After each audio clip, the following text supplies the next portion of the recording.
Good morning and welcome to the Core Connection. I'm Mira Rubin here with you on Enlightened World Network.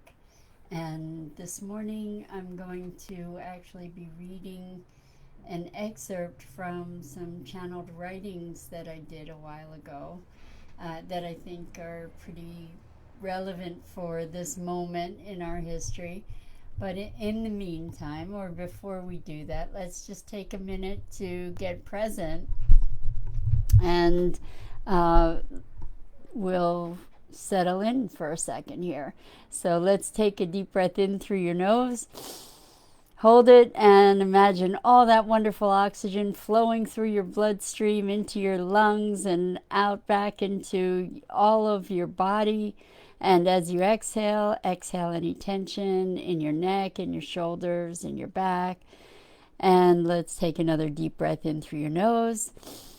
This morning, now let's just imagine this sparkling, wonderful, bright light moving all throughout your being and beyond and enlivening you with vital light energy. And as you exhale, exhale any tension. And now let's gently place our palms together. Softly rub your fingers against your palms. Feel that wonderful tingling and tickling in your fingers and your palms. And allow yourself to just become present right here, right now. And good morning. Welcome to everybody. Welcome, Lauren Riley. Thank you all for being here. And today I am going to read from some channeled writing that I wrote a little while back. And it's particularly relevant to this moment in time, I think. And then we can discuss it together, or maybe we'll even discuss it in the process of the reading. So, good morning, Kim. Welcome. So glad to have you here. You're just in time for reading of some channeled writing that I did a while back. And let's just settle in and check this out. So, this is talking about this moment in time. Good morning, Marcy. Welcome. So glad to have you here. This writing is about this transitional phase that we're going through. And the writing project had evolved from me just deciding to, on the order of conversations with God, to just sort of start asking questions and listening to what came and writing down whatever came. So that's where this is coming from. Good morning, good afternoon, Hope. Welcome. Great to see you here. And Dido, welcome. So here goes. We're going to read this and maybe we'll take a break in between to sort of discuss what is arising.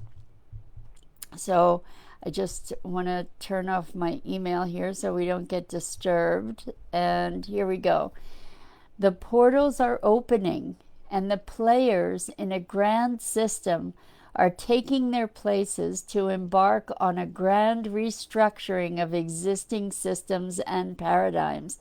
And I don't think we've ever seen such a state of flux as we currently see right now. So there is an ushering in of forces beyond appearances which are assisting in the direction of what will manifest as a new order, a new context. The beginning of the opening has occurred, and the critical mass is the key to setting the vision into action. This new consciousness, this new paradigm has a life of its own. It's a vital force for change brought forth from and through the intention of generations, and a vision carried forth from the birth of the planet to host the profound transformation that is coming. So we're seeing that there's so much change happening, and to me it's reassuring to hear that we're on track, that as crazy as things seem, we're on track.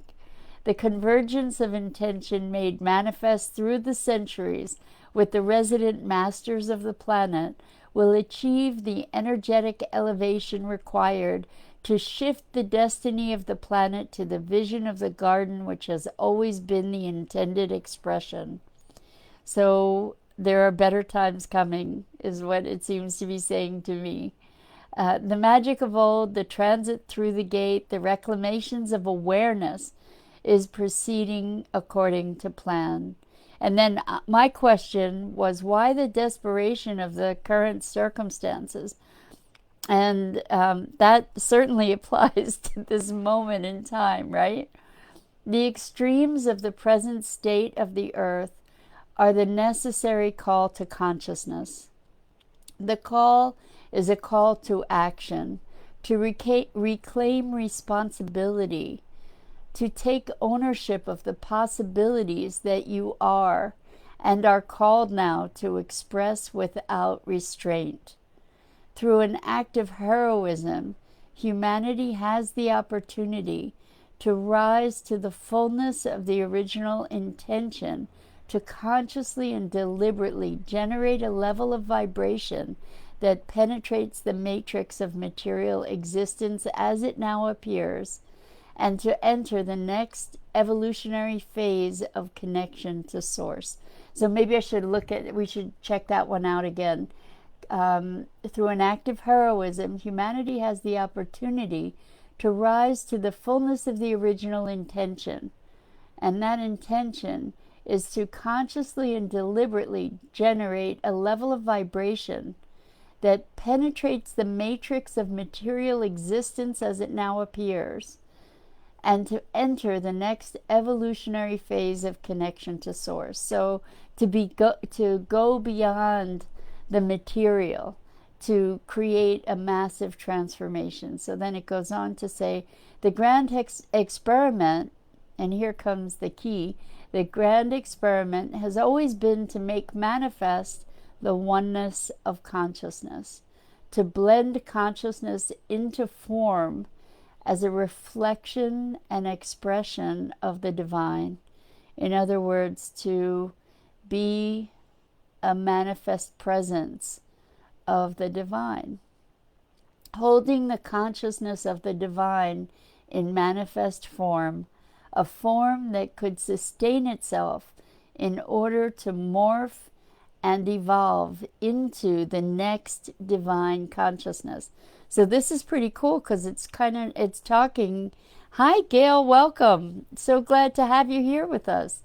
We're reading some channeled writing from a while ago that's talking about this remarkable transition of evolution that humanity is going through on this planet.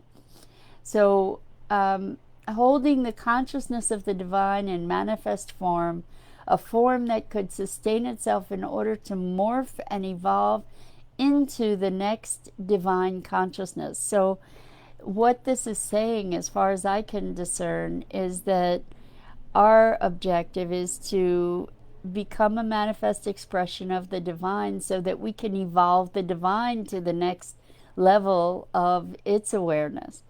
And this is saying, as a computer analogy, the intention is to create an artificial intelligence mechanism, so to speak, to create an intelligence that is self-generating and self-creating. In other words, to raise us into more conscious creatorship.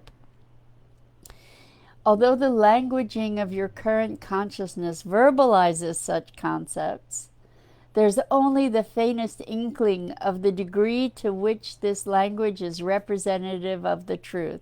In other words, whatever we're conceiving is a fraction of what's available to the capabilities that we're evolving into. Humanity at this moment of evolution is comparable to amoebic life created in a petri dish. The challenge of the coming shift in consciousness will have the primordial form of consciousness shift to an evolutionary equivalent of first life emerging onto land. So that's kind of humbling, right? Despite whatever our imaginings are about how evolved we are or we're becoming, we're barely amoeba, and we're moving into the next generation of life emerging onto land. Although you imagine that you're reaching toward expression of the divine, and that this dimensional shift of consciousness seems an end in itself, It's merely the beginning. This is the first breath of life, the first movement into awareness. Not to minimize the profundity and magnitude of the challenge being confronted.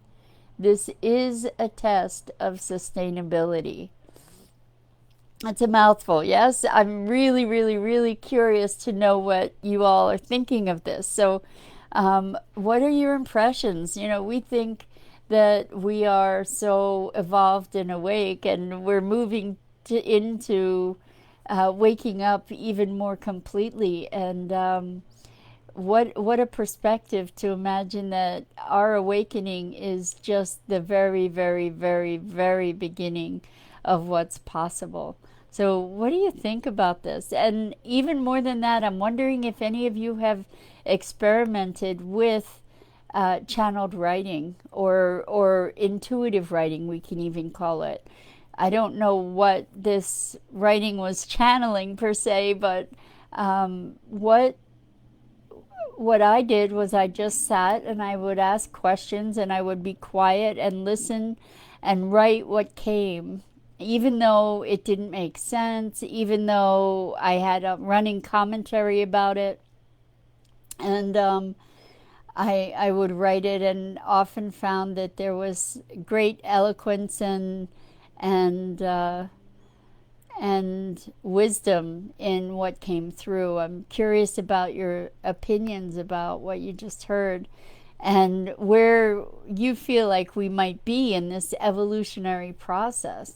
So one of the let's just go back and look. I'm really eager for your feedback. I really like to hear what you're thinking of this. So Lauren says that she did channeled messages through video. That's pretty cool. What was your experience of that, Lauren? Did you post those videos? Are they available for people to be able to see? I sometimes feel like this 182 of them, Lauren, my heavens. That's remarkable. And what was the experience like for you? Was it uplifting and elevating? And again, where can people see these videos? That's fascinating. And I'm also curious as to what made you stop, if indeed you did stop. Because I found for myself that with this practice, I did it for a while, and periodically I go back and go back into the process and do it again. But I haven't been doing it that much for quite some time. So Lauren says she posted her channeled videos and they're on Facebook. Are they under your name, Lauren, so people could go see? This is Lauren Riley, and she has 182 channeled messages on video on Facebook. Good for you. That's extraordinary. I'm actually compiling these writings to publish them because they were from a while ago, but they are so relevant for this moment in time. So Lauren says they're on her timeline. That's Lauren Riley, and she re-uploaded some of them to YouTube. So I don't know what the yes is in response to, Lauren, but and I'm wondering if anybody else out there has tried or engaged with this process of listening. Okay, so if you want to find Lauren's messages, you can go to channeled messages, Lauren Riley. That's awesome. Thank you. And Hope says thank you. Well, I'm looking forward to checking them out for sure. And I think it's interesting to be looking across some of these different channeled messages to see where there may be consistencies between them and differences as well. So Kim says she hasn't tried yet. Well, I invite you to check it out, Kim. It's really an interesting process and a surprising one. The challenge is to get out of your way when you're hearing stuff in your head, because even after doing this for a period of time, I would still have a running commentary and I'd have resistance sometimes to writing down the messages that came through without censoring them. And it's not, for me, they didn't come through in a Hope says how. I think we're talking about how to do this channeled process. So I'm going to explain what it was for me, and it may work effectively for you in that way. So what I did was I just would ask a question. This particular writing didn't start with a question, but sometimes I would say, well, what's going on in this world right now? You know, what can you tell me about what's happening on the planet? Or it doesn't even have to be a very specific question, but it comes from within you. Um, and and Lauren says, I guess I stopped because I wanted to see how my intuition was without channeling every day. How much do I believe in myself without any other influences? Interesting. Interesting. And Lauren says, it's really not hard. You just say the information as it comes and don't think about it. Well, it's interesting that you say that that's not hard, Lauren, because so many of our minds are really, really active all the time and always doing a commentary. And so to be able to get out of the way, to just write what comes. Lauren says, don't ask whether it makes sense or not, just go with it. That's what I found too, is that oftentimes the things that came, excuse me, oftentimes the things that came, the words that came, were not words that I would write, were not concepts that I would write. And I had all my opinions about it. But if you're able to hold your opinions at bay and just sort of get into a quiet space, ask a question, be there with pen or video in some cases if you feel comfortable with that, or voice recording, and say or write what comes. And it was fascinating to me to allow that process. Now, sometimes I'd have to wait for a while before I got words, and I might get 3 or 4 or 5 words at a time, and I would wait. And sometimes I would get sentences at a time. But the idea is to really be a vehicle for listening and then transcribing or repeating what it is you hear. And it's fascinating to see what comes through, whether it's our higher self or another entity or another consciousness. If you are going to be doing this and imagining that this is other entities that you're communicating with or other states of awareness, what I highly recommend to you is that you create a field of light around you, so that the energy that is transmitting is a light and life affirming, bright type energy. And oftentimes what happens is that there's sort of a collective consciousness that comes through. It's not not necessarily identified with any kind of individual entity or consciousness. So for instance, Esther Hicks channels Abraham, and Abraham is a collective consciousness. You may or may not be aware of her work, but it's very, very wonderful and powerful. There's lots of Abraham and Esther Hicks, or Abraham Hicks, you'll find on YouTube too, which is awesome. Oh, that's wonderful, Lauren. Thank you for posting the link to your channeled videos. I'm really curious to check them out. That's awesome.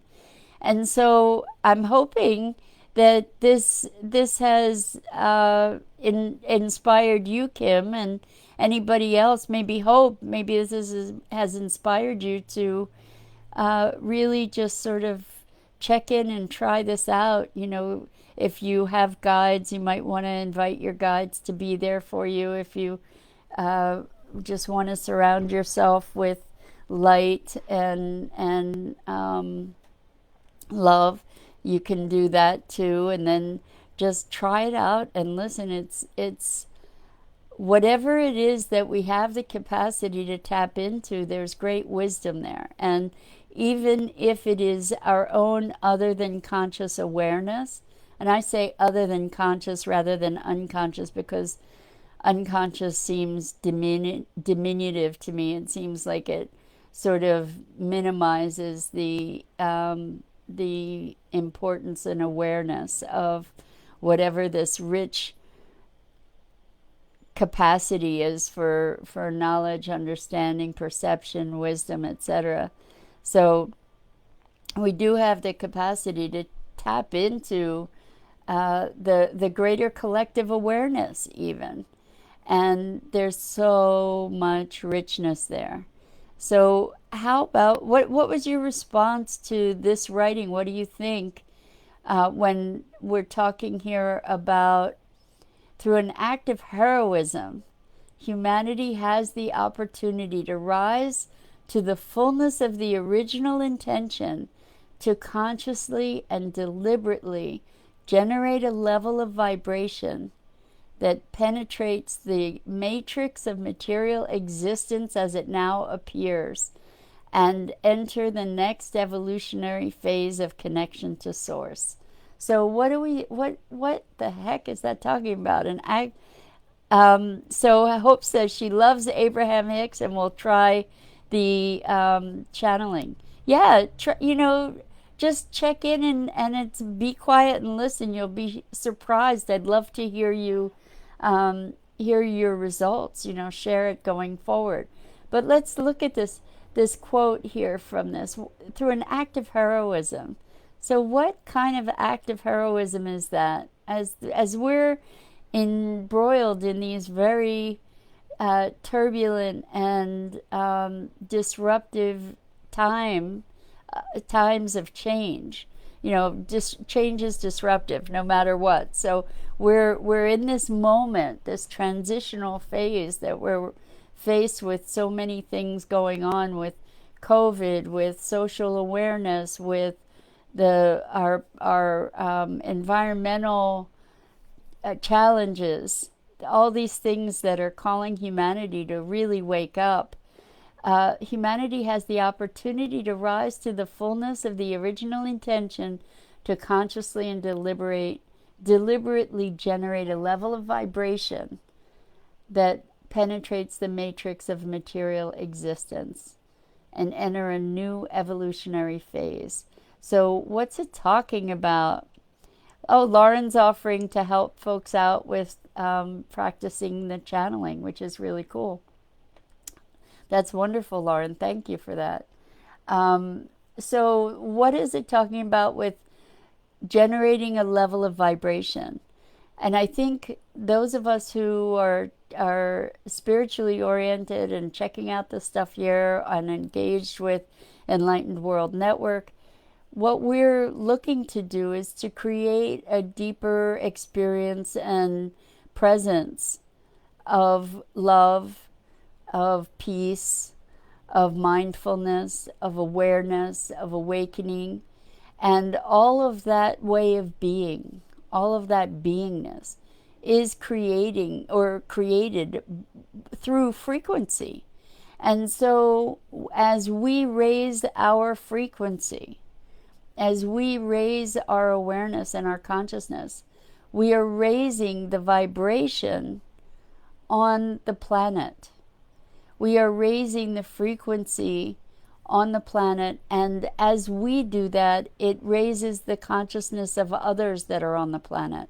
So as we up-level the frequency, there's greater entrainment and attunement to that higher frequency. And what's happening is that the focus on materialism is shifting to a greater focus into consciousness and spirituality and awareness. And I'm wondering if this is something that you're experiencing. Like if you step back and look at this this time in human history, is this something that you experience? Is this something that you're aware of? And the different beingness that this moment in time is calling us forth to manifest. It's different, isn't it? I mean, there's through this COVID experience, aren't you finding that there's a deepening of awareness for so many people, and that there's an opportunity or greater expression of kindness and compassion and connection, that we're really recognizing that we're connected as one human family through this experience that's a global experience. So I'm interested in your feedback. Let me know if this is something that you're aware of, because we're all participating in it. We're all bringing it forth into the world. And what this particular writing is talking about is that it's all part of our evolution, and that it's part of a grander experiment to make manifest divine consciousness on this plane. So, Lauren, you're getting lots of love here. So, for your generosity and for sharing all of your channeled writings, and your videos. So that's awesome that everybody's excited about this, because this is another way that we get to raise the frequency on the planet, is by tapping in. And that's what this channeled writing, or this practice of quiet listening and receptivity is all about. It's about tapping into the greater wisdom that's available for all of us. And it's a rich practice. It's kind of a different kind of meditation, where you're actually looking to create communication and a more conscious connection, to bring this more global awareness into your conscious presence and your conscious awareness and being. So I'm excited that a bunch of you are going to be trying this or experimenting with this practice. And it would be great if we can have conversation about that going forward. I'd love to hear what your results are. Maybe we can figure out a way to share them with each other, which would be lovely. And I think that might be it for today. So this was such a treat to share, and Lauren, to have you here with all your videos, and to have Hope and looking up, and Kim, really engaged, and Dido. It's wonderful to have people to play with on this level, right? Where we can share common interests, we can share our experience. And I want to thank you again, Lauren, for your generosity and sharing your channeled work. And yeah, so that's it. This is the Core Connection, and I'm Mira Rubin. I'm here every weekday morning at 9 a.m. Eastern Time, and let's continue to enjoy this adventure together. It's been really, really fun to share this time together. And please check out the other phenomenal programming on Enlightened World Network, because there are lots of folks that are doing channeled writing and channeled communications, and there are sound healers and people that are connecting with wisdom from other dimensions. And so that's available to all of us. And I look forward to sharing more with you again. Hope to see you tomorrow. Take care.